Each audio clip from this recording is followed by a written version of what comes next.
It's football and other F words. It's another episode, another loss for the Tennessee Titans, and we just got a lot to discuss. I'm joined by Mike Herndon. You can read his latest piece over at paulkarski.com. The Titans spent the entire offseason trying to straddle the fence between a glow up and a blow up.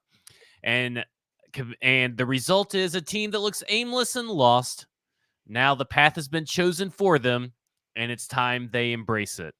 And essentially, I just totally agree. We're going to talk about a lot of stuff that we both are wrong about, but mainly something that I was wrong about, and that is the players on this team just suck. and I mean, there's just no polite way to put it. And I'm Zach Lyons, because I don't think I even introduced myself. I introduced Mike, but not myself. Follow me on X at FWordsPod, him on Mike Herndon NFL.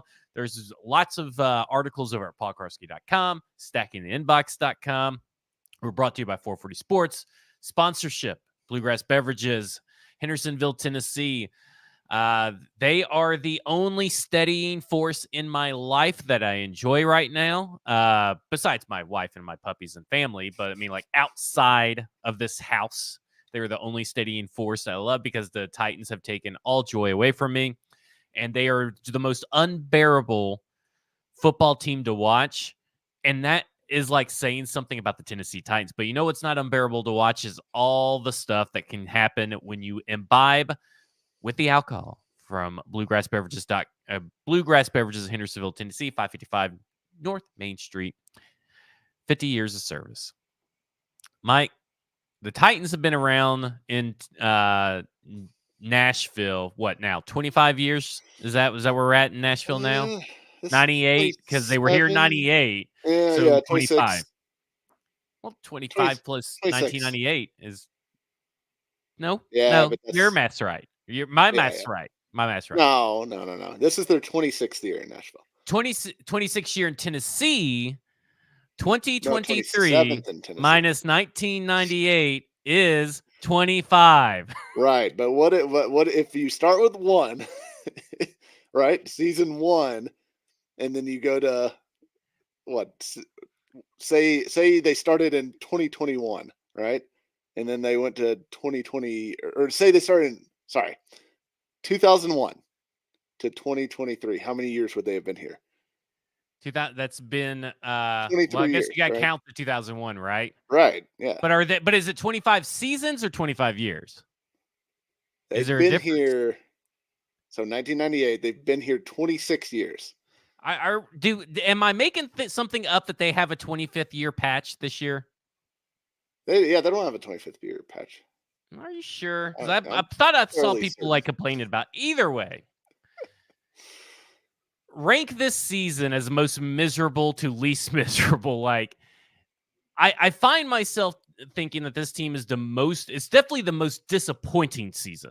Okay. And the reason I say that is because any season that they lost to, like the AFC Championship game or whatever, your expectations should have been adjusted properly. And you had your expectations right initially, but now then D-Hop got traded and you heightened your expectations like a fool. I allowed myself to get wrapped up in it because I thought D-Hop was still good, and he is still good. It just doesn't fucking matter. It just doesn't matter. And the reason it doesn't matter, and this is what I really want to dive into right off the top. We talk about the coaches. We talk about Mike Vrabel. We talk about the second-year rookies that didn't make the jump and all this stuff leading into possibly why the Tennessee Titans are where they're at. But in all honesty, and I have a PK's segment on 102.5 with Robin Rexor to thank for this. To me, it's just like, yeah, but those things, like, we know the coaches are good. We've seen the coaches have been good. We see that the offensive system is different. There's been something missing because, like, Chig and Treylon Burks shouldn't matter that much. And what it is that has been missing is our discussion on all the players with big contracts not living up to their big contracts. Derrick Henry, Ryan Tannehill. You have to include Jeffrey Simmons, because if you're going to pay him the big money, he has, and I think he has been better than what most people like to think he is, but he has not been worth the contract. Harold Landry has not been worth the contract.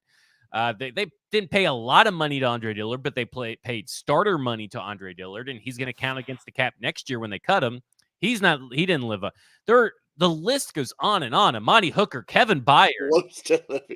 I mean, like, it's Azeez Al-Shaair and Sean Murphy-Bunting are the only people that I feel like, and I know Azeez had one bad game, but they're the only people I feel like they're living up to their contract that are recently signed. I mean, Luke Gifford, again, and Daniel Brunskill is too. He's had one bad game, and everybody wants to like shit themselves over the one bad game. But for the most part, like, none of these guys are living up to their expectations besides like three, like D Hop, Murphy Bunting, and Azeez Al-Shaair. And Azeez Al-Shaair is in a relatively, basically the running back of the defense kind of role, easily replaceable.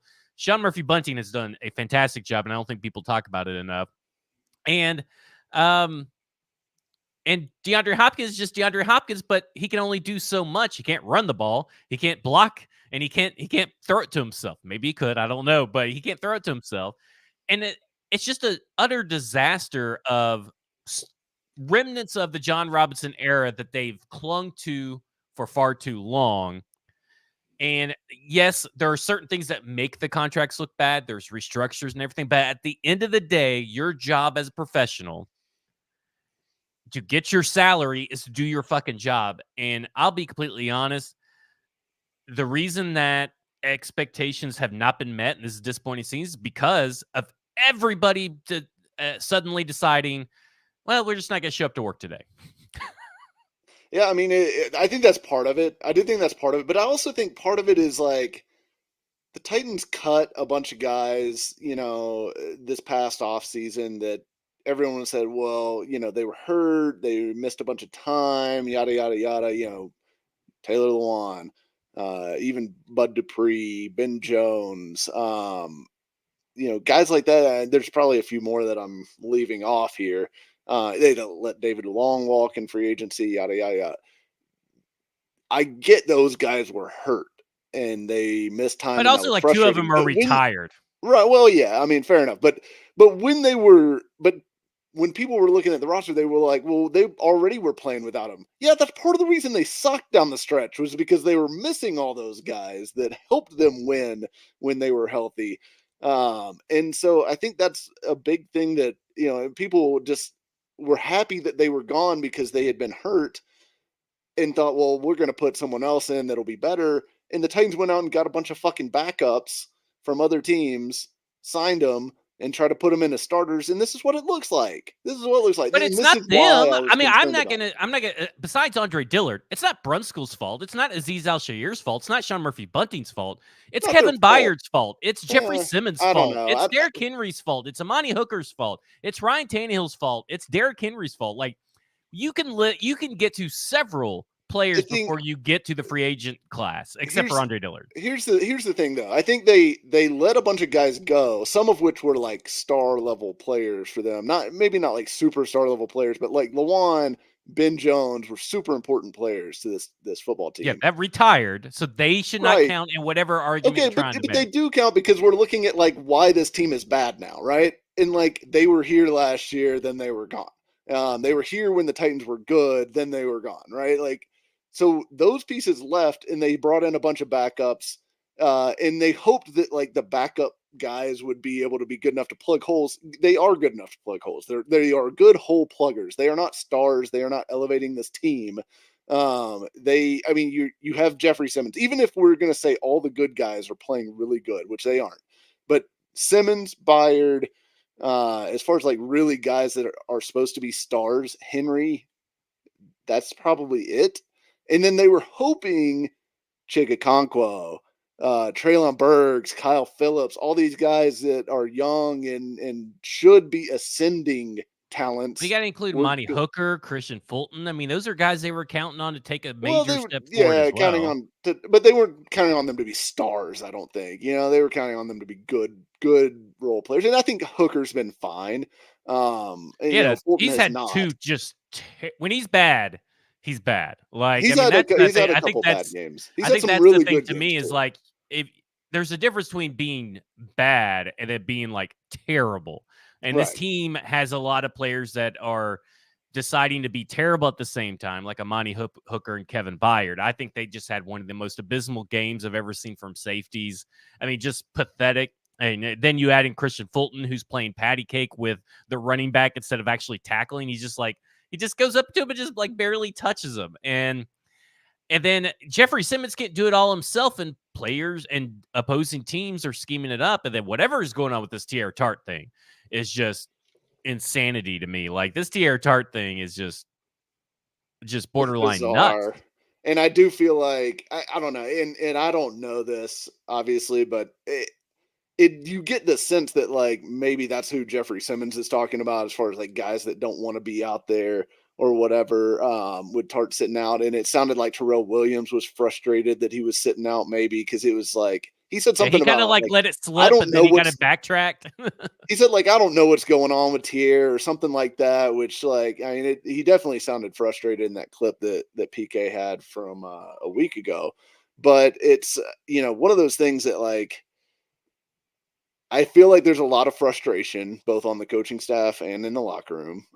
And I feel like it all comes down to like, this roster has been left to rot. It's just been left to fucking rot because of the 20 and people are probably sick of hearing anyone talk about the 2020 to 2022 draft classes, but that's why this team sucks. You can't go 3 draft classes and get like 2 good players out of it. Can I say something? I think you have to include all the draft classes together, to me, from 2016 on, because I mean they didn't keep hardly any of them. Well, that's the other thing. That's the other problem. You didn't re-sign the stars that you did draft. You didn't keep AJ Brown. Like and I will say, I listened to some of Jared Stillman's show yesterday. Oh, look at you. He was talking about the team having a arrogance problem. I think he's exactly right, to be honest. I think we have said that first. An arrogance problem. We have said that when it was 3 of us on this show with Mr. Lebowski. I know we have said that. So technically he's ripping us off and he's agreeing with us. I just want to throw that out there. But I think John Robinson was arrogant in the fact that he thought he could just go get some more guys like AJ Brown, that he could just go get another right tackle like Jack Conklin, that he could just replace all these guys because he'd had that really good run at the start of his tenure. And I think that went to his head, and that success honestly kind of made him like just make bad decisions. I feel like it influenced his decision-making in a way that negatively affected the team. And frankly, I think Mike Vrabel has some of that right now too, because my biggest fear right now is that he talked in that press conference, what was it, Monday, about, that season we won 12 games. I remember reading mean tweets in one of the team meetings and everyone laughed. And then we went on to win 12 games. Mike, that's not fucking happening this year. Yeah, plenty of material though. Well, yeah, there's plenty of material out there, but that's not fucking happening this year. And he also talked about 2019, and everyone's talking about 2019. Well, they started 2-4 that season. They went on to the AFC Championship game. By the way, that's the furthest any team's ever made it after starting 2-4 in the history of the National Football League. So that is an outlier of all outliers. And to suggest that a team is going to do that again, the same franchise is going to do that again 4 years later, is the most wishful of wishful thinking. And there's no basis for it. Like, that team had a good offensive line that had gotten Lawan back from suspension 2 weeks prior and they were still gelling. They hit the ground running. They had AJ Brown, who was already showing signs of being great as a rookie and then really emerged over the second half of the season. They had the quarterback switch from Mariota to Tannehill, who Tannehill had started 88 games and had been like a 500 level quarterback over the course of his career. None of that stuff is going to happen this year. There's none of that on this roster that is waiting to be, there's not a Taylor Lewan that is just waiting to be inserted into this lineup. There's not a AJ Brown who's going to, emerge over the second half of the season. It's not happening. This team is going fucking nowhere. You can't rely and accurately predict. Yeah, and you can't rely that Treylon Burks is going to be anything. And I'm going to talk about it in Stacking the Inbox, but both Chig and Treylon Burks, when they're targeted, negative expected points added. Like, that's they've been awful. bad. They've been bad when horrible. They're healthy, But my biggest fear is that Vrabel is going to allow that 2019 season to cloud his judgment, and they're going to throw hobbled Ryan Tannehill back out there against the Falcons and continue to just try to like cling to relevance in the AFC South for as long as they can and waste all this time where they could be getting Will Levis, Malik Willis, whoever. I think it should obviously be Willis or Levis. But they're going to waste all this time where they could be getting Levis real reps, real preparation, finding out if he's good or not, finding out if he can play. Like, you're not going to get a final answer, but you could get a lot more information if he's playing and getting reps with the ones. Let me ask you, can you not get a final answer? I mean, can you not see pretty close whether he can? You could get a good idea. Let me ask you this. I think what I mean by final answer, remember the 20-60-20? I think you can figure out where he's going to fall in that. Like, if he's a 60%, like he's Kirk Cousins, okay, well, you can kind of, it's not going to be great, but maybe with the salary cap situation, maybe as the years go on, you could build around him and he could be a borderline 20%er. But like, I think you could pretty much tell. I mean, you could tell a lot in the first season. I don't think it's that as cut and dry as everybody is. You could tell more, but like, I don't know. I think about like Josh Allen. If they'd made that call on Josh Allen after 1 year, it would have been that he sucks, right? And same with Jalen Hurts. Same with who was the other example I was saying? Jared Goff, who hasn't turned into like a star, but he's playing really fucking good football right now. And his rookie year was abysmal. So like, there's definitely examples of a guy being completely lost as a rookie and eventually putting it together and turning it into a pretty good starter. So I don't think you close the book on Levis, no matter what he looks like over the rest of this season.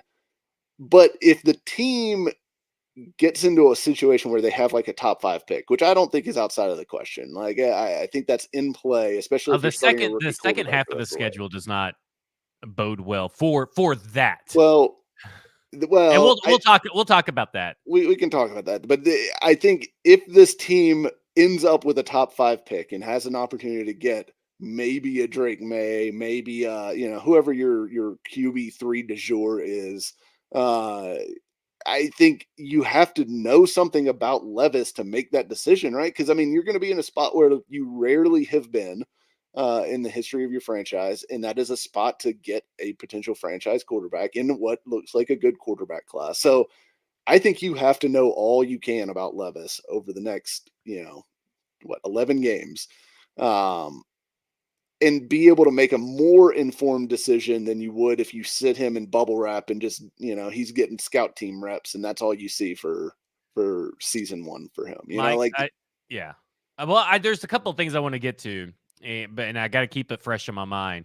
First thing is the Titans are celebrating 25 seasons of Titans football. It's on the back of their helmet. Please get some fucking glasses. 25 seasons of Titans football, but not in Nashville, because we were saying Nashville. So it has been 26 years in Nashville. Yeah. So 25 seasons of Titans football, which were they still the Tennessee Oilers in 98? Yes. Okay. Well, there you go. There's the difference. Anyway, I knew they were celebrating 25 years of something. I want to get through to some of the comments. Let's start. We're going to go earliest to latest. Pretty Boy Lipschitz, who is the fan club president for Will Levis. If Will Levis kills it, Vrabel will have a lot of questions to answer about relegating him to QB3 for 6 weeks. No, he won't. There is absolutely nothing. We talked about it on a football show, and I know you listen to the show on a football show. But the reason that Malik Willis was quarterback 2 was mainly because if Ryan Tannehill is if the game is out of hand, they'd rather Malik Willis be thrusted in there and get the shit kicked out of him than they would Will Levis. They'd rather have time for Will Levis to prepare. And so we're gonna kill. He's gonna have to answer questions about like a quarter and a half that Will Levis could have played theoretically. Like, let's settle down here. It makes zero difference. In fact, I predicted that before the season that we all did. Me, you, and Braden all did. And Levis, but if Tannehill got hurt and was going to miss significant time, that it would be Levis that would go in as the starter. And that's what we talked about before the season. So he has no questions to answer there. Yeah. Real quick, because there's a couple of questions about this. There's two little questions about. I'm going to throw this out there just real quick though. I don't want to talk about trades and all that right now, but what would we need to get for Hopkins? This is from Bama Brad 1970. What would we need to get for Hopkins for you all to be okay with letting him go instead of being around for Levis? Because a lot of people are like, let's keep D Hop for Levis. So the PFF Brad Spielberger chose 3 Titans players to trade, which let me say something. Teams, the national media is all about picking apart the carcass of the Tennessee Titans for other teams. The local media, it feels like and fans feel like there's nobody of true value. But PFF had said their projection was a 2024 third-round pick for DeAndre Hopkins. I'm taking it. Like, to me, I'm just taking it. Yeah, I mean, I think I would take it too. I mean, because while I do understand the sentiment that, like, you need to give Levis something to work with, and right now it doesn't look like Burks or Chig are it. I do think that if you could get a third-round pick out of him for a guy that you basically like signed off the street, a few months ago, and you turn that into a third-round pick, that's a pretty good piece of business. And Hopkins, I think he'll be good next year too. But he's probably not going to be around when this team is ready to contend again. Like, I don't think this is a quick rebuild. I don't think this is one of those things where we're going to be like, all right, next year, 2024, here comes the Titans. They're gonna take back over the South. I think this is going to be. I think you're looking at like 2025, 2026, if things go great over the next year and a half. That's the next time that they're really ready to compete, and Hopkins won't be around. So I think you're in a division where, like, the Jaguars, even with their franchise quarterback, still look like the Jaguars. They're a better version of the team that you've seen, but they're not some unbeatable juggernaut. The problem is that it seems to be that the Houston Texans have struck gold with their offensive coordinator, the head coach, and their quarterback, and they have a head start on knowing that their quarterback is the guy. Anthony Richardson, you kind of got lucky. He's gotten injured, and this is an injury that we're not a Colts podcast, but this is an injury that if you're playing 8 to 9 games at Lucas Oil Stadium, that's probably going to pop up again. Just saying, a guy that takes hits like that on that turf, this seems like a recipe for disaster. Just ask Andrew Luck.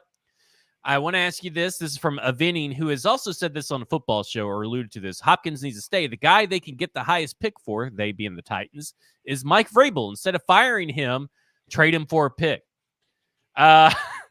So I don't think that he's getting fired, but we also said on this podcast a couple of weeks before John Robinson got fired that John Robinson won't get fired, and then he got fired. And I'm not saying that the likelihood is high, but there is a possibility that it is. But what do you think of this idea of, like, just fucking trade Mike Vrabel to someone? That will anybody trade for him? I don't know. I mean, I could honestly see if the Patriots did fire Belichick, I could see them trading for Vrabel. And giving up a pretty good amount for him too, because look, I still think, like, regardless of how bad it's been the last year and a half, I still think Vrabel's a good coach. I just think he is.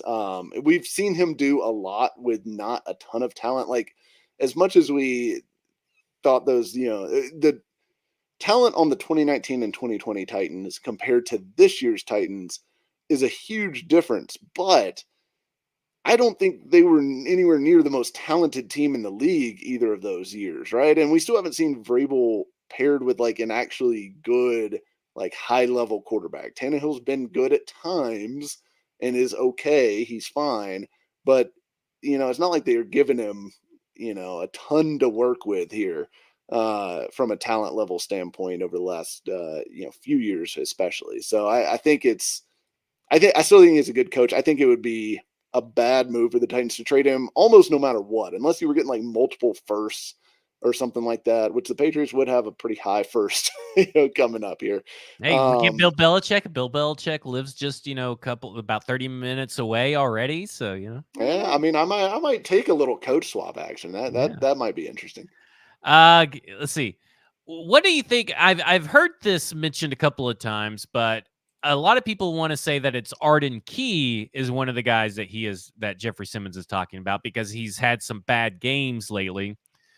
But Arden Key, 5 pressures this past weekend. A couple of weeks ago, he had 3. I mean, he's got 20 pressures and 3 sacks on the season. Now, of course, some of these may be half sacks. Half of them are from week 1. Yeah, to be honest. I mean, like 8 sacks and 6 hurries, 2 pressures. But I mean, he's not been playing terrible. He's had, I think, I would say that he's had 2 bad games. He's disappeared the last couple weeks, I think. Yeah, I mean, he had 5 hurries last week, so I don't know if he that could be technically, And then, of course, in the Cincinnati game, he had a sack, a hit, and a hurry. So I mean, it's a pretty good game there. But so my question is I don't think Arden Key's that guy. Now, he may be frustrated at Arden Key for snoring next to him, and for the Tennessee Titans for putting him next to him for whatever fucking reason. But I don't think he's one of those guys. Yeah, I don't think so either. I got one here from Scotland. Howdy from Scotland, my friends, is from Easton.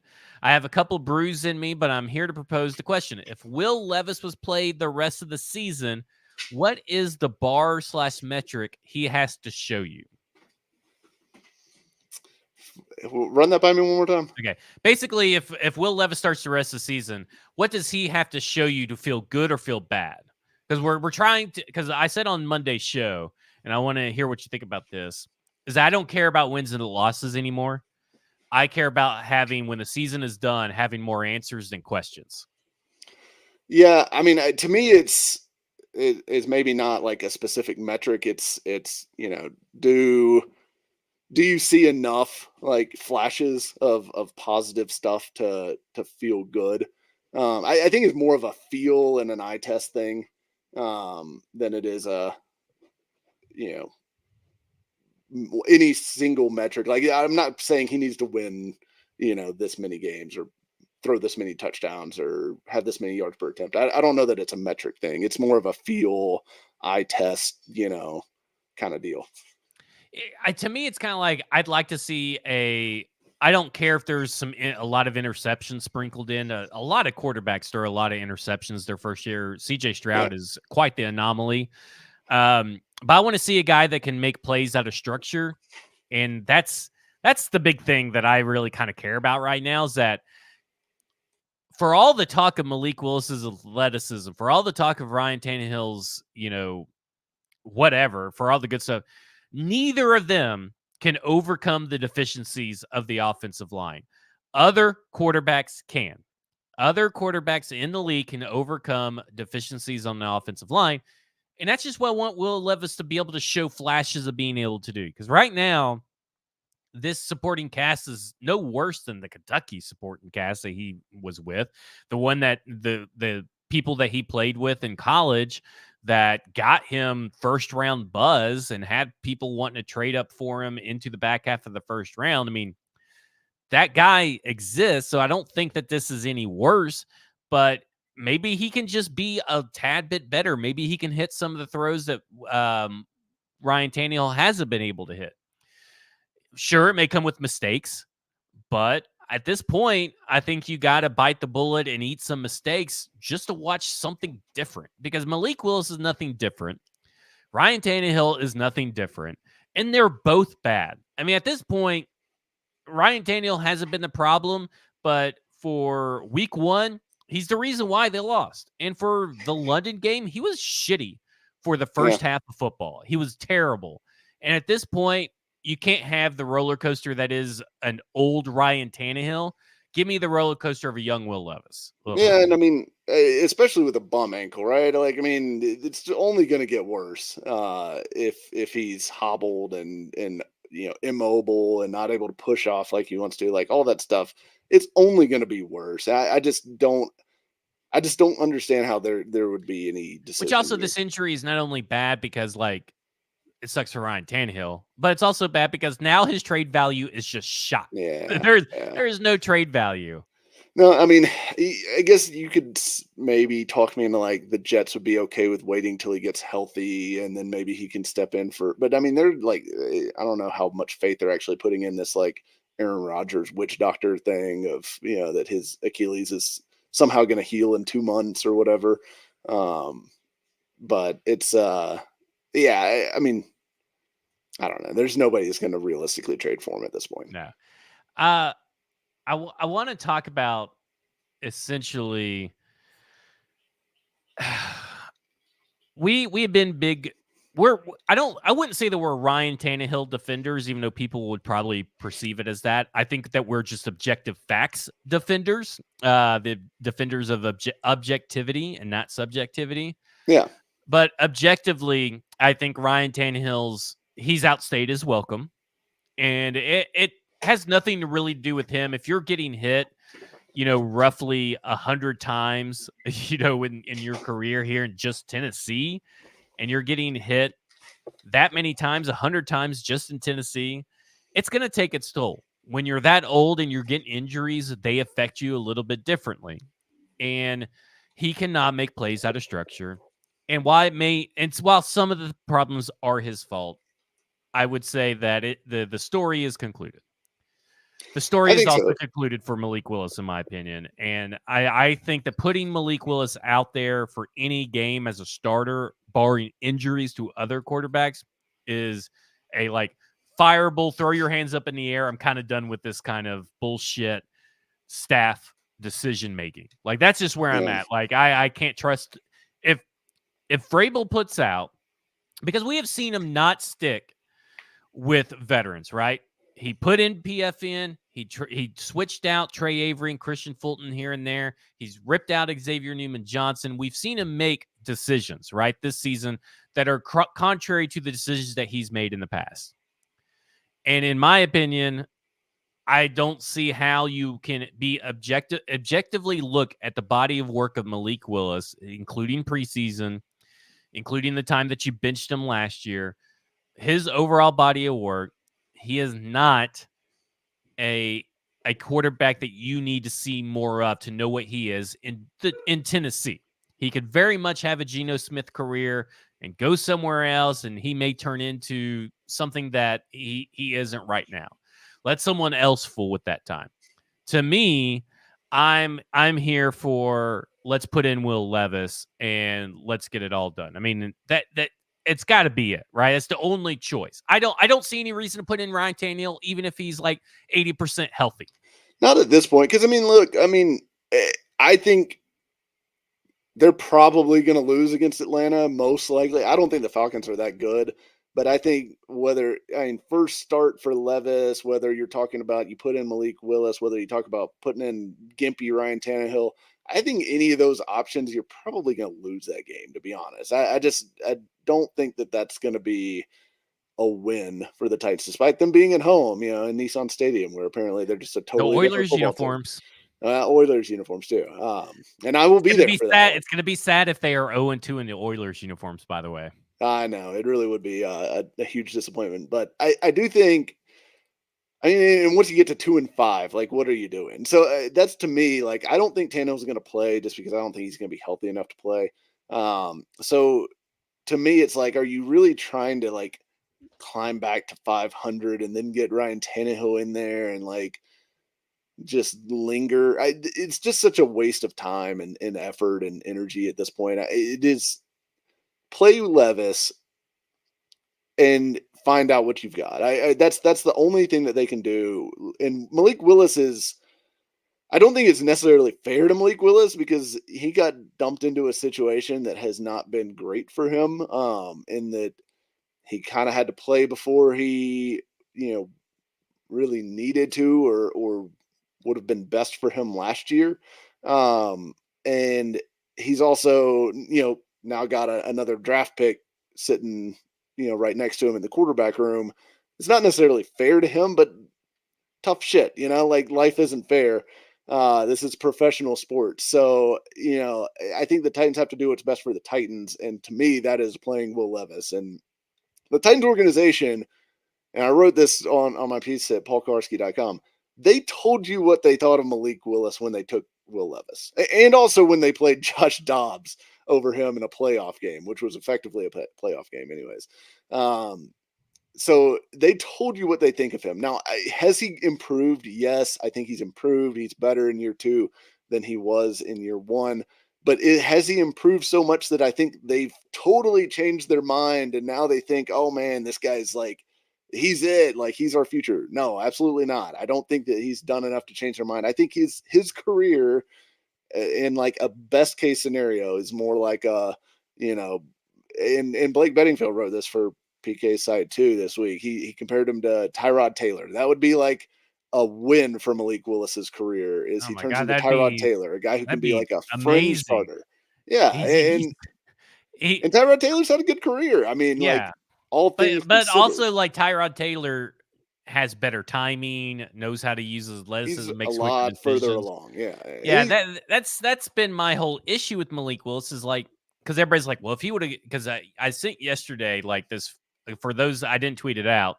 I don't need the Malik Willis defenders all up on me and everything, but there's an article for Bleacher Report the heading into the draft, the 2022 draft, and it says the Detroit Lions cannot afford to pass up on Malik Willis.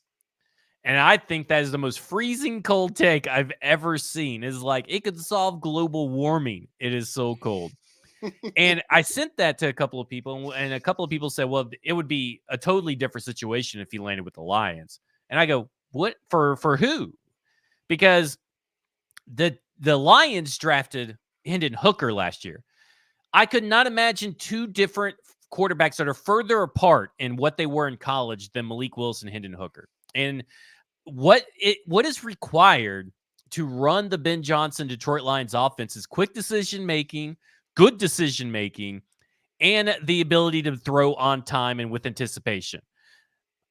Maybe Mark Brunell can work some magic with Malik Willis, but like I don't think there is any. I find it that like you're gonna have to give him to like he needs a rehab facility like the Chris Korsek from the San Francisco 49ers defensive line. I don't know who that guy is who can I guess it would be Kyle Shanahan can rehabilitate bad quarterbacks. You look at Sam Darnold, but like that would be like one of the few places. Maybe you could take him to Mike McDaniel and he could do something down in Miami because I mean, you just throw deep all the time. But at this point, I don't know that we can say anything other than Malik Willis's time in Tennessee, and it's an unfortunate situation. They should have never drafted him. Not because of Malik Willis, because they weren't willing to change their offensive philosophy, which has kind of been my whole big thing.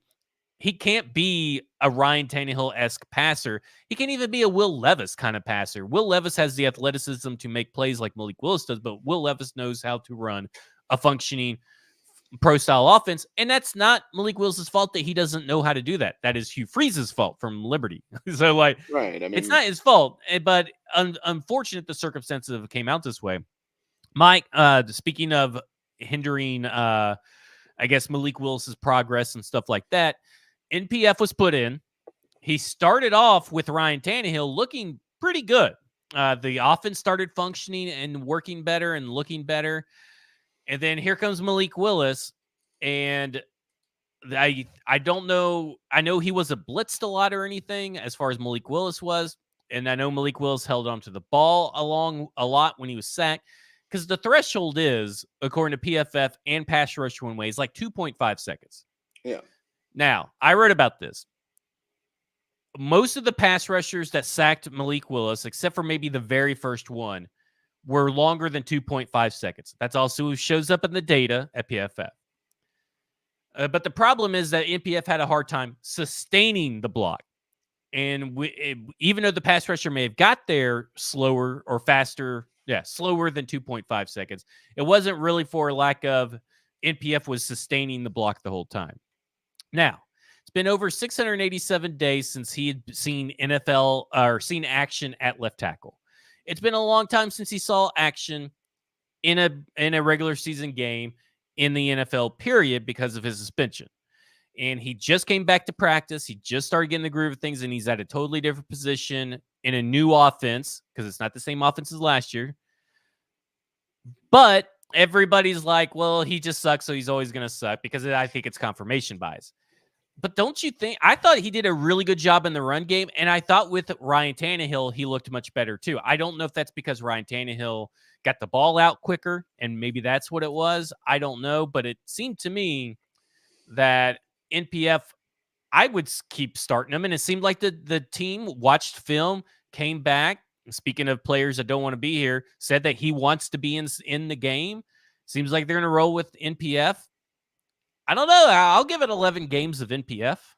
Yeah, I mean, I think it's worth looking at for sure. He was not good to me. I mean, there was way too many just blown blocks and pass protection. Now, I will say one of them, and one of the ones that looks really bad, it looks like he gets beat inside and like barely even tries to slow the guy down. But that was a slide protection to NPF's side, and so as soon as that rusher went inside, that should have been Skoronski picking him up. So I think that was actually Skoronski's bust there. Okay, I think we're talking about the same through. one, and I thought that too. I thought it was Skoronski's bust as well. Yeah, I think there was a Skoronski bust in there that a lot of people were attributing to NPF. But I still thought NPF was bad. So, I think all of your points are valid about him not having experience there, being on a different side, being in a new offense, coming back from suspension, all that stuff. I do think it's worth the physical ability between him and Dillard. To me, it makes it worth keeping him there just to say, I mean, he has an anchor, he has play strength. Those things are apparent on tape. Like you can work with some of the mental processing, communication bus, like those kind of things you can work with. Some of the technique stuff you can work with, but he has the requisite athleticism and play strength to play at left tackle. So I think it is worth seeing because look, I know the Titans have a lot of cap space next offseason. They are not going to be able to sign like superstars at every single position with that cap space. So you are going to have to get some of these guys that are not playing well right now to be playing well next year if you want to compete. So I think NPF needs to be a starter on this offensive line somewhere next season, whether that's left tackle, right tackle. It would be a dream scenario if you could turn NPF into even a league average left tackle that you could live with next to Skoronski, and you have two pieces of your offensive line figured out at least, and you can focus on the other stuff. So I think it's pretty important that NPF gets an opportunity. I do think I wouldn't mind seeing Skoronski over there either, though. I wouldn't mind seeing NPF at right tackle and Skoronski at left tackle, and you figure out, Radins at left guard or whoever. Because I think short of Will Levis turning into like a franchise cornerstone looking quarterback that you can say, all right, we have our quarterback, we're going to build around him as quickly as we can now in 2024. That is the best thing that could come out of this season at this point. The second best thing that could come out of this season would be you have a franchise left tackle on a rookie contract that you are happy with and can build around the rest of the offensive line. And whether that's Skoronski or NPF doesn't really matter. But if you could find one of those guys that could be a top 15, top 16, whatever left tackle in the league, that would be the second best thing that could come out of this season, because that is a really hard position to fill.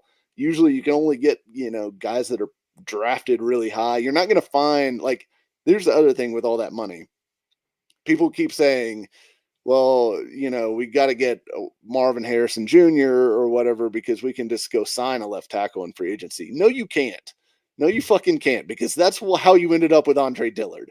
And he was one of the other option was Orlando Brown Jr., who is not good either, by the way, and commanded ridiculous amounts of money. The Chiefs tried to sign Jawan Taylor and move him to left tackle, which lasted they 3 benched him weeks twice before they season. moved him back. Yeah, and then they benched him at right tackle. So you cannot find a good left tackle in free agency. It does not happen. It is one of those positions you cannot find it. You cannot find a bona fide wide receiver 1. You cannot find a left tackle. You cannot find an elite You quarterback. have to And you trade for cannot them. find an elite edge You, rusher. You you can't have to find any of those trade four or things you in have to draft them. Like Yes, that's the only two ways to get these players. exactly. I got. Gosh, I feel so bad for Pretty Boy Lipschitz because I feel I'm very hard on, but he just has so many inaccuracies in this message. I just have to bring it up. The staff is horrible for a young QB. First year OC, who is not his first year as an offensive coordinator. He had 3 prior Yeah. seasons as offensive coordinator. So throw that out there. Who's a play caller, not a quarterback developer. That falls on to the quarterback coach and not really the offensive coordinator. And also, if He's you kind of listen was to there with Deshaun Watson. if you too. listen to Deshaun Watson really liked Tim Kelly and credited him with helping his development. A running back coach who we converted to a quarterback coach. Nope. He was already a quarterback coach and passing. He was quarterback coach for the Atlanta Falcons. And so he came over as a quarterback coach. Someone else already converted him. And no one on staff has played the position. Nope. Pat O'Hara has. He was a quarterback his whole college and NFL and Arena Football League career. And was a quarterback coach for several years here, obviously. And was with Deshaun Watson in Houston as well. So he's been a part of a staff who has developed a good young quarterback before he became a bad older quarterback. Yeah. I want to talk about this. I think this is an interesting idea that I want to propose to you. This is from Eldon English on Twitter, but Shrike113 here on YouTube. Feel like it would be better to have Score at left tackle, Radins at left guard, NPF at right tackle, then you have 3 pieces figured out for the cheap. What do you think about that? Let's see. Yeah, I mean, score Radins and NPF from left to right. I think that's your ideal situation, right? Because then, I mean, Radins only has 1 more year left on his rookie contract, so you're not getting a ton of runway out of that. But I mean, I honestly think, and this may be controversial, I honestly think Aaron Brewer's been okay this year.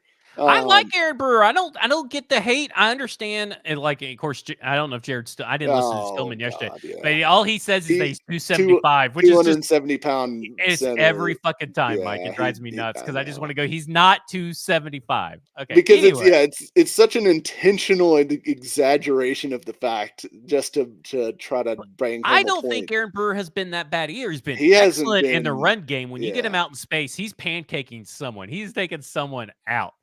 I understand that there's been times. Listen, let me say something. If you watched enough football, you would see other centers get dog walked by other people. Like it is. How many people, Pro Bowlers, all Prolers, has Aaron Donald made look foolish? Like it happens. Offensive linemen aren't perfect. There are very few perfect offensive linemen, and center is a tough job, especially if. Especially for a guy who's doing it for the first time at his NFL career, right? I mean, he played there, 1 game, maybe 2 last year, and then hadn't done it since college, which he played like every offensive line position in college. But I think ended his career as a left tackle, if I recall correctly. I mean, don't forget what game. I think it was the Bengals game where Brewer is suddenly helping out Andre Dillard that Stoney just brought up. Like they pull him out from the center to go help the left tackle. I think Brewer's a good player. I think you can. I don't think he's a long-term solution, but I think he could be. I think he could be because you're still talking about a guy who's 24 years old. And is playing center for the first time at the NFL level, and he hasn't been bad, right? I'm kind of surprised by this turn of events that you're like, okay, yeah, I kind of dig an Aaron Brewer. I kind of like it. I like it. I like that you're on this side. I mean, I'm not like totally. We're not saying that he's Pro Bowl material, right? We're just saying that, like, as far as centers go, he's probably a guy that you can keep for cheap because nobody else is probably going to take him to start. So, like, you got a cheap starter until you can figure out the rest of your offense. To me, it's like you have a player that you don't have to worry about. Like, you may have. I mean, if you did what Eldon English is talking about, okay, then now you have Aaron Brewer.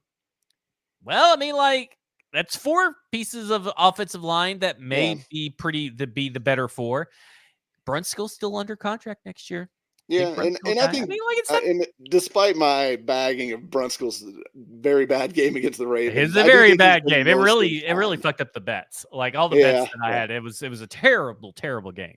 It's gone. Yeah, that and thing's I think gone. Some of those should have been on Hubbard, but that's neither here nor there. Quite possible, but yeah, either way, I do think you could have maybe a stable offensive line next year, it might not be good, but it would at least be stable. And you could draft rookies and not necessarily have to play them right away, too, Mm. right? Like that's the thing, because Still got Jalen Duncan and John Ojukwu in the wings. well, that's true too. You got some young guys that maybe develop into something. So I mean, it is, but that's the thing. Even if you do draft, unless you draft like Olu Fashano Or Joe Alt. or Joe Alt, yeah, I don't know that I'm like ready to start any of these other guys like Amarius Mims day one or what's your guy Latham from Alabama. Yeah, I I'm not. am very surprised at how high Latham is going, to be honest with you. I mean, I know it's an Yeah, Alabama pedigree and everything, but it's also like a I lot of think he people have was. him in top 10, top 15, and I'm like, Yeah. "Ooh, I don't know." Yeah, I know. I don't. I'm not so sure about that one either.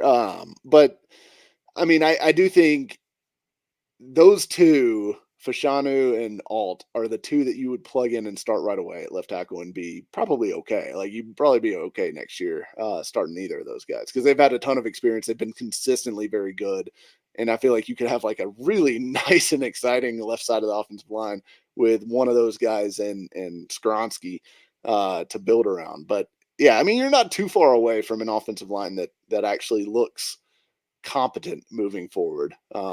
But To some of be those guys honest, have to all hit. we've said is that they just not need to be the worst, and they're technically, by all intents and purposes, not the worst in the Yeah, NFL. I mean, the Giants, the Redskins, I mean, of course, or sorry, the Commanders, but of course, the Commanders are like all their sacks apparently are blamed on Sam Howell, which is yeah, insane to me that Malik Willis and Ryan Tannehill neither got any sack responsibility or pressure responsibility it's kind of this crazy. past Yeah, week, which I thought was this whoever is charting for PFF, specifically at least for the Tennessee Titans. I think they need to hire a new intern or hire someone else because I mean this guy is not. I have never disagreed so hard week in and week out with some of these assessments.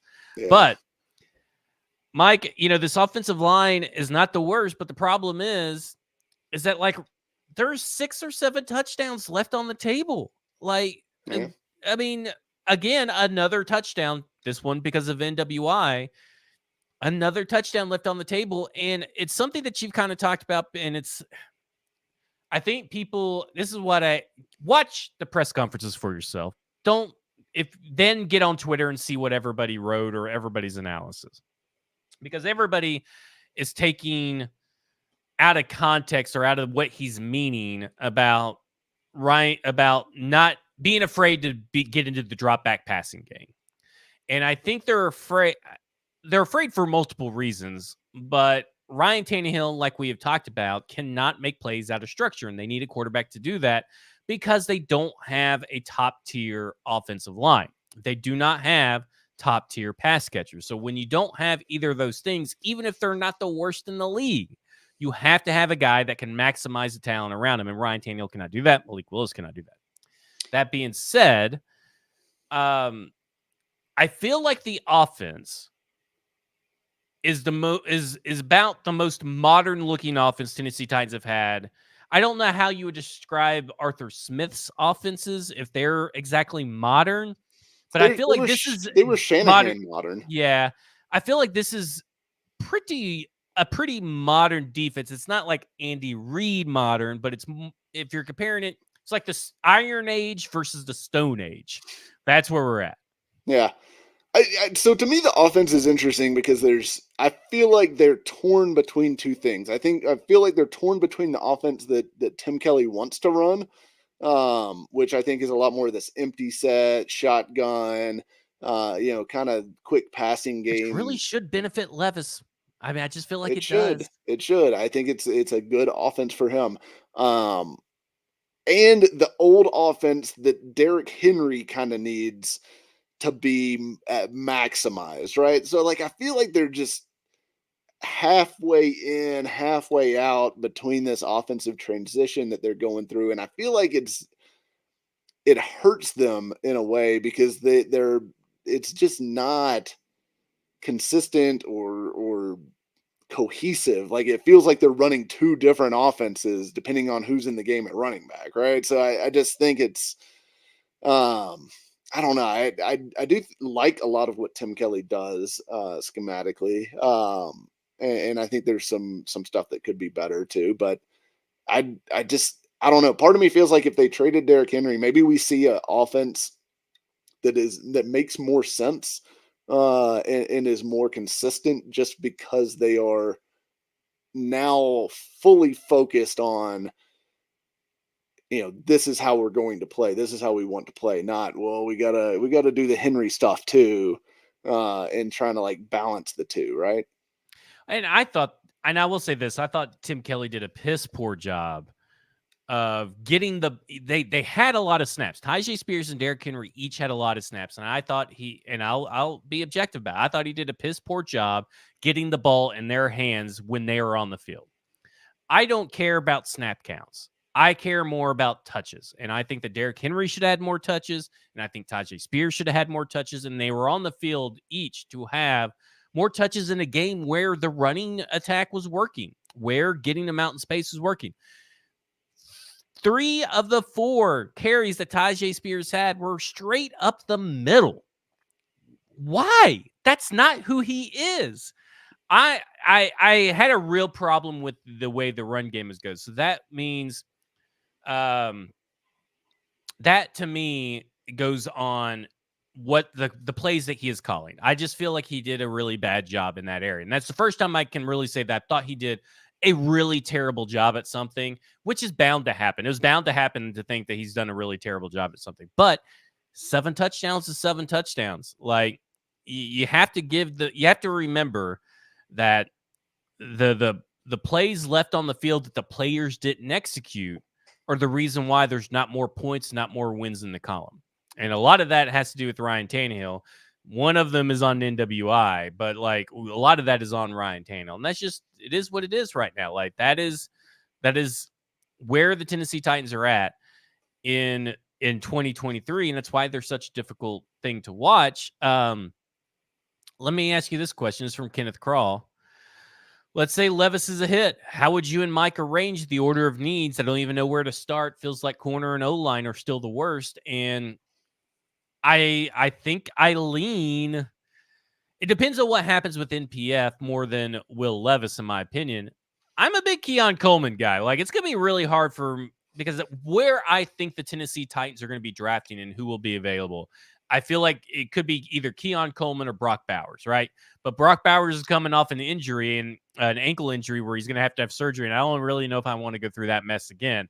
But I feel like Keon Coleman, he's 6'4", he's a massive target. He can get open down the field. Like, it seems to me Keon Coleman is a no-brainer for this team outside of like a Marvin Harrison Jr. But I have to say, it's wide receiver unless there is an elite corner that's better than that wide receiver.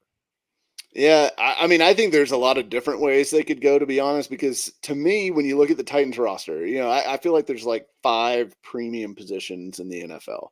And it's obviously quarterback, which we're going to say is checked off by Levis in this hypothetical. Tackle, both tackle spots, I guess you could say.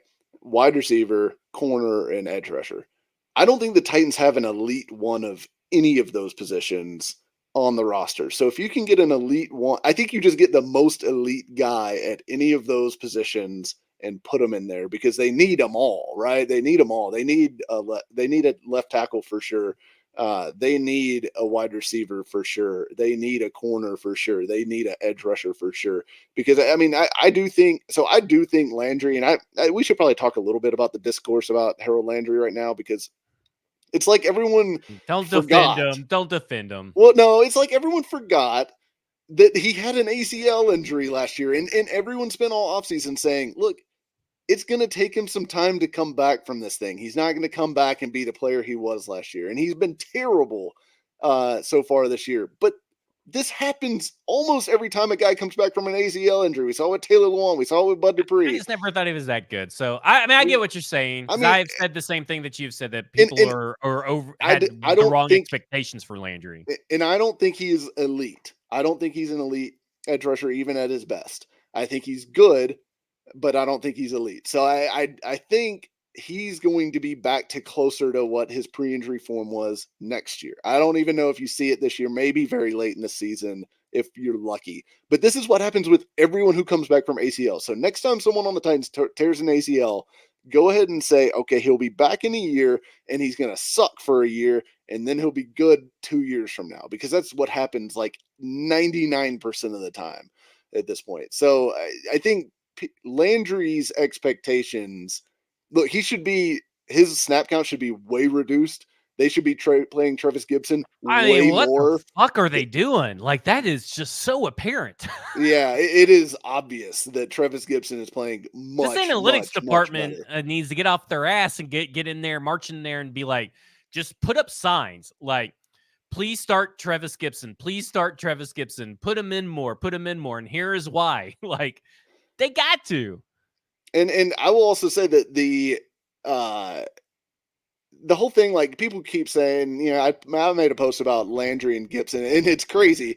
I think Gibson has like 17 pass rushes this year and has 5 pressures. Landry has like 150 or something like that and has 6 pressures. So it's like a stunning difference in effectiveness. But all the comments underneath were like, well, he's not going to get benched because, you know, they paid him and all that, which is bullshit. They just benched Andre Dillard, who they just paid. Like It's not really it is about not the benching. reason.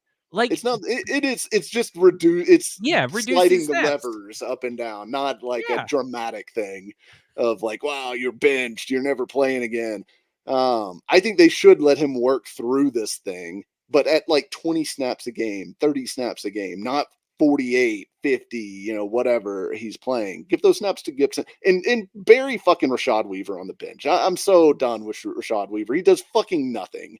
Does nothing. He never, like, he has 0 pressures this year. Did you know that? Do you think they'll play this 0. clip on the in the locker room to get everybody going? I hope so. I hope Rashad Weaver has 6 fucking sacks when he comes back against the Falcons. Well, we're gonna Because play he this clip. has We're gonna know that they played this clip. 0, as many pressures as you and me this year. Yeah. Mark Jordan may be new to the show. He may not follow us on Twitter for very long. With hindsight, should Titans have paid AJ and let Hendry and or Simmons walk? Here's my response to that. They could have had all 3. There's nothing preventing them from having all 3.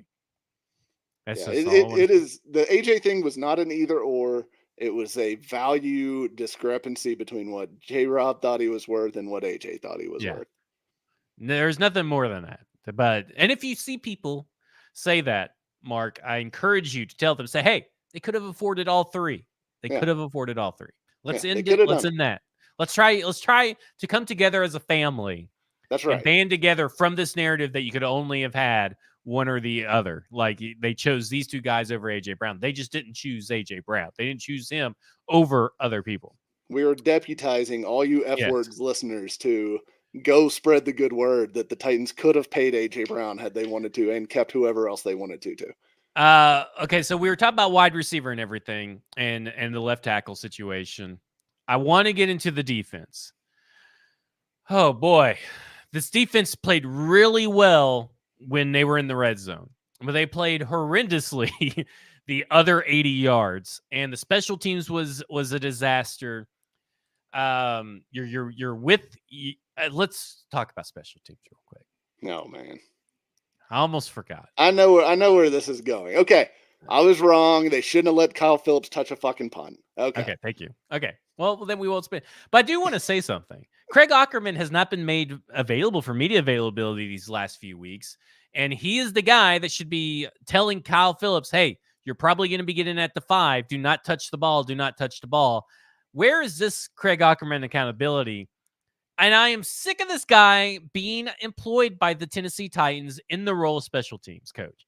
He is not good at it, and he has never been good at it. And I'm sick of it.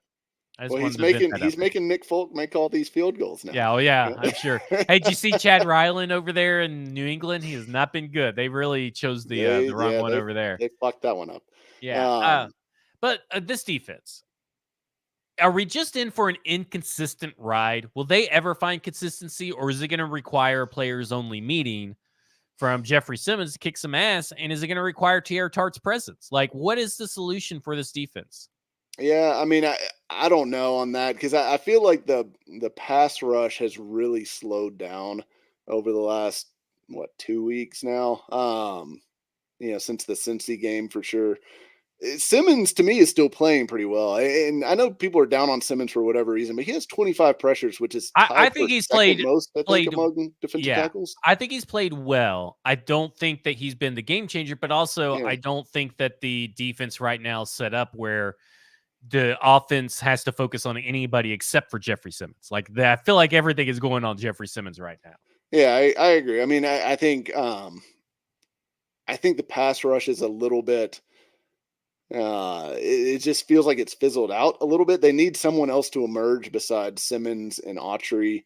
And Key was going to be that guy, but he's kind of like, kind of like we said, he's been a little up and down. And Landry's just been purely down and playing a ton of snaps. So maybe that's Trevis Gibson. Maybe it's putting in Trevis Gibson and letting him play more snaps, and that gets them back to being more of a like presence, like an every down presence, getting after the passer. But I don't know. I think the secondary is still going to be a problem. I do think Byard has lost a step. I know people don't want to hear that, but he just, I mean, he doesn't He's make any just not plays good. anymore. He makes tackles, and that's fine, Maybe it's because and nobody's tipping the passes for him to intercept right now. We got to get some more tipped passes going. I mean, I think I mentioned it last week. He's on pace to like set a new career high in targets, and he hasn't touched a ball yet. He hasn't touched a ball, so I think it's a problem at this point. And I think Hooker, like we said, has been a little bit up and down. I think Hooker, frankly, has been better than Byard Oh, over no the course doubt. of the No, season. 100%. There's not a doubt within my mind. And I think the sad thing is, I think McCreary's played excellent. I think he's really good. I'm really excited about his development. I think Sean Murphy Bunting's been really good for the most part. He's had a couple lapses here and there, but for the most part, he has been good. The I big feel thing he's is like gotten bailed out a little bit by PFF charting as well, maybe a little bit, but I think he's but he's been mostly good. been helpful. But I mean, it's that glaring other corner spot with Fulton that is a major issue week in and week out. And then the safeties are not playing up to snuff, and I think the linebackers as well. Because you see, I mean, a lot of the Ravens' passing productivity came over the middle of the field, and that should be safeties and linebackers for the most part. And they just aren't getting in passing lanes, or they're able to throw around them or whatever. It does not feel like they are able to affect the passing game over the middle of the field like they should be able to. And I now have to find like a heat map or something like that shows maybe where passes are completed against this defense. But it feels to me like 90% of the production is either deep to Christian Fulton's side of the field or just right over the middle in the middle of the linebackers and safeties. So I mean, I just think that is the area that they have to fix, along with getting a little bit more of a pass rush going. Yeah, I thought Aziz did rebound, and I don't think either linebacker was that bad in coverage. And I just think that somehow Harold Landry got matched up with Zay Flowers like 4 or 5 times. Yeah. Like it's something ridiculous, and he just can't be that guy. And he made some good plays in the pass rush, but he can't be dropping back in coverage. I just for me, the way that Vrabel described it was just how kind of like, I guess the offense maneuvered their weapons around, and they created the mismatch on Harold Landry. It's not necessarily they wanted Landry on Zay Flowers, but that's just how the mismatch went. And then he just got embarrassed by Zay Flowers on that. Yeah, I definitely don't think they wanted that matchup, but I think the Ravens did a good job of getting that matchup by formation, motion, all that stuff, and targeted that matchup. So good scouting and play design by the Ravens. And yes, Mike, they should not be dropping Landry into coverage because he's even less agile than he normally would be. Mike is. I mean, we got a bye weeks. We don't have to watch Tennessee Titans play football this week. But when do you expect for there to be clarity at the quarterback position? Do you expect that it's going to be like the day of the game against the Falcons, or do you think they'll actually announce it on Friday before the game, or do you think we'll get an answer earlier than that? That'll be interesting because I mean, my guess is they'll want to conceal it from the Falcons. so they can't prepare for Willis or prepare for Levis or whatever. Not that there's a ton to prepare based off of for either guy, especially in this current offense. But yeah, I kind of feel like they're going to try to keep it under wraps as long as possible. I can't imagine them being able to keep it a secret past Friday. Like I think it's going to come out. Um, So this that's Friday, typically no, not this the Friday, next the Friday. Friday before the game. So I think it'll end up coming out in probably like an Ian Rappaport tweet or something like that. But yeah, I think they'll try to conceal it as much as they can. And I wouldn't be surprised if it's like, hey, they're splitting reps during the week, leading up to it and all that stuff. And no, we're not sure, we haven't decided yet, or yeah, I don't know. Or he'll probably tell the media, I've made a decision, but I'm not telling you guys. Is there anything that's been bothering you that you want to get off your chest besides Tennessee Titans? I mean, like takes or stuff that you saw, stuff that you're tired of arguing. Maybe we can rally the troops and the listeners. We deputized them for the AJ Brown stuff. Maybe we could deputize them for something else. Yeah, gosh, what has been on my mind here? I think one thing that I feel strongly about is there's this whole narrative about Derrick Henry, and like there was that tweet that went out and a lot of people shared it about the passing stats when he is on or off the field. And we have to be very careful about looking at stats like that because Derrick Henry plays very specific situations. That was more of a play action passing versus non play action passing stat than it was a Derrick Henry stat because Henry only plays first and second downs. He only plays first and second downs that are non obvious passing situations. He comes off the field anytime it's an obvious passing situation or third down. Those are inherently, not just for the Titans, but for every offense, you are a more efficient passing team on first and second down than you are on third down because on third down, you're just trying to get the first down. You're not trying to make a big play generally. You're just trying to go to the sticks, and the defense knows it. They're pinning their ears back. They can run all these funky stunts and twists, and they don't have to worry about the run at all. It is much more difficult to pass on third down than it is on first and second down. That is not a stat about how Derrick Henry makes this entire passing game work. That is not what that is, and we don't need to assign that credit to him. He is a very good player. Defenses do scheme to stop Derrick Henry. I totally get that.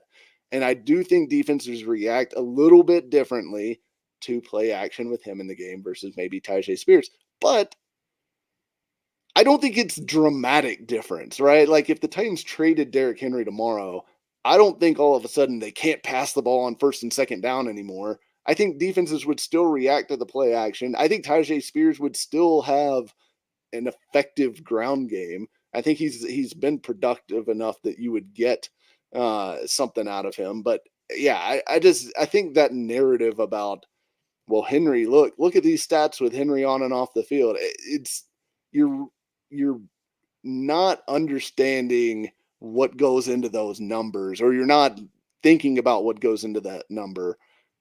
And when you do, you will realize that that number is just bogus nonsense. If you want to give me numbers that compare Tyjae Spears on the field for first and second down versus Derrick Henry on the field for first and second down and compare those numbers, I would be interested in that information. I'm not interested in that tweet that was shared that was going around about Derrick Henry. Mike, Derrick Henry, we'll end on this subject of people still think he's elite. People think that he is needed for Will Levis to succeed because it's better to have him back there for a young quarterback than it's not. And people think that he is only going to get like a 6th round pick.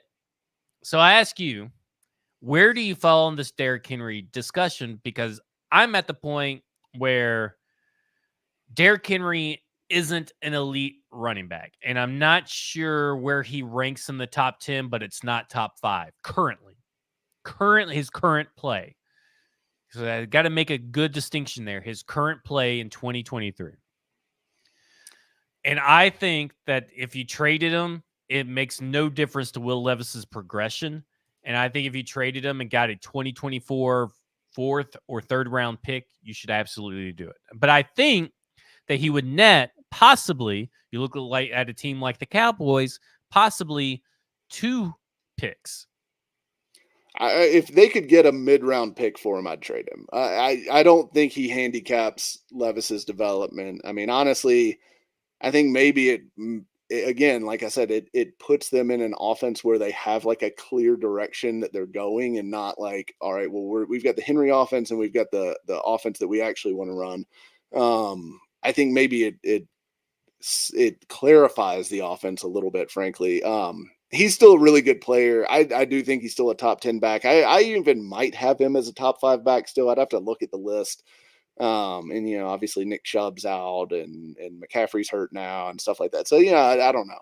I don't know where he stacks up league wide. But I think he could still help a team. But if you're not going to re-sign him, you've got to trade him, right? Like, you can't just let him walk for nothing in the offseason. That's the worst thing that can happen. And that's true for all these guys. Danico Autry too. I think Danico Autry should be traded. If you're not planning on re-signing him, which he's 33 years old, he'll be 34 next year. He's coming to the end of his, high-level playing career. Whether that's this year or next year or whatever, the end is coming soon. You need to get something for him if you can. So I think the Titans should be sellers. I think they should try to move Henry. I think they should try to move Autry. I think they should. I mean, if Tannehill, Fulton, any of these guys can fetch anything, they should go get it. Go get it. Go get as many picks as you can, Rand, because you need them. Because if you don't notice, this offense, as we've said for 2 weeks now, totally bereft of young talent, has to be restocked. So go get as many lottery tickets as you can to try to find the Titans of the future. Will they trade? Will there be a Tennessee Titans trade of some sort? It doesn't have to be selling anybody. It could be buying. Oh, God, if they buy. Which would be awful. Swear to God. But will there be any trade with the Tennessee Titans? Yeah, I don't know. I tend to think not. I tend to think Vrabel's going to talk them into just saying, well, let's try to go get this win against Atlanta, and then we're 3-4, and maybe we can get Tannehill back and we can win a couple games and we're right back in this thing, right? Like, I think he's going to try to – I think that's what they're going to go to do. And, I think if they lose against Atlanta, maybe that changes things. And if they're 2-5, maybe they do pull the ripcord and become honest with themselves about where this team really is. But I kind of think that Atlanta game may hinge whether they sell or not. That will do it for us. This has been Football and Other F Words, brought to you by Bluegrass Beverages in Hendersonville, Tennessee. Fantastic selection of beer, wine, and liquor. They've been around for 50 years, and they are just a fantastic establishment. It's clean. It's spacious. You won't have to worry about like turning a corner or turning around and accidentally knocking off like 5 bottles with your elbow. There's plenty of room. They have a beer cave, and then they have a little secret beer cave. They have all kinds of great selection, stuff you won't find anywhere else. Bluegrass Beverages in Hendersonville, Tennessee. You can go and read more despair from Mike over at paulkarski.com. Titans are at a crossroads. Time for them to embrace the crossroads. They embrace the low road. Embrace the low road. Embrace the low road. Build yourself a bridge into future success. Go to stackinginbox.com. We have articles that have came out daily this week with great detail, detailing all kinds of stuff and the fallout from the Tennessee Titans' first 6 weeks. You can follow me on X at FWordsPod. You can follow Mike on X at Mike Herndon NFL. This has been Football and Other F Words, and you have just been effed.